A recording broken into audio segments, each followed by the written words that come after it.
I have been keeping an eye on the reactions and reviews of Kashmir Files for the past 7 days. On one hand, the movie is being reviewed as propagandist, defensive and dishonest, Islamophobic, and a death blow to credibility.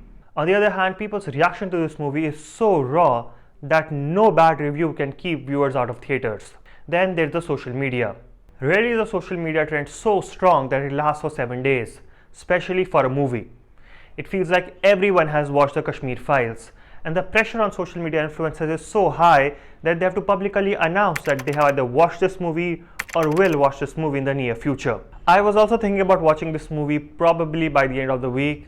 Then one of you ladies and gentlemen messaged me for my review on this film. So the very next day I caught a metro to Connaught Place, which is basically my second home now, and got one ticket to the 9:35 AM show at the PVR Plaza. Luckily, most people don't come to watch movies on Monday mornings, and you don't have to wait in line to get Pepsi and popcorn. But let me kid you not, this is not a popcorn movie. It is hard to eat anything when you are in shock. I'm sure you must have already heard all about the unapologetic display of violence showed in this film. I will not repeat any of that here. But the horror this movie gives does not come from the violence showed on screen. There are movies and TV shows that have shown far worse.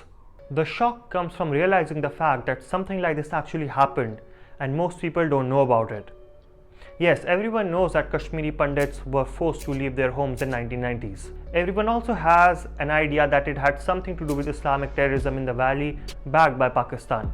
What most people never realized until this movie was the kind of fear and violence Kashmiri Pandits had to face that forced them to leave their homes overnight. And since most people never understood the pain of the Pandits, so they never heard their calls for justice.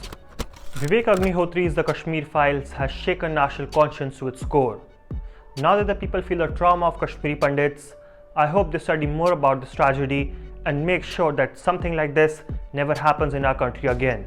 Therefore, as we speak, the rehabilitation of Kashmiri Pandits to their homes with freedom and dignity is a mainstream issue, and it will soon gain political prominence second only to terrorism in the state and possibly taking back Pakistan-occupied Kashmir.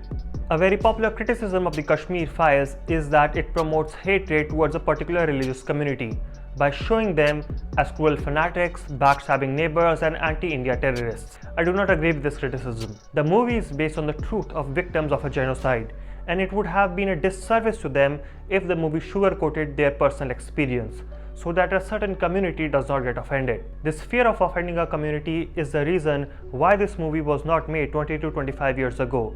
It is a shame on the freedom of expression and democracy of this country that an entire political party along with its supporting ideologies had to be dismantled to irrelevance just for one movie to be made that expresses the pain of a small community in a country of 1 billion people.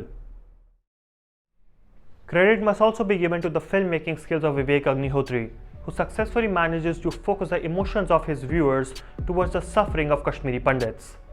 And the emotions that this movie brings forth are that of shock, sadness, sympathy, and empathy.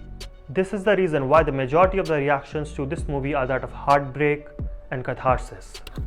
This movie has two main villains, the first one being the actual terrorist who caused the genocide, represented by Farooq Bitta, a fictional character created by amalgamating the personalities of Bitta Karate and Yasin Malik. Then there are the people who try to hide the horrible crimes these people committed.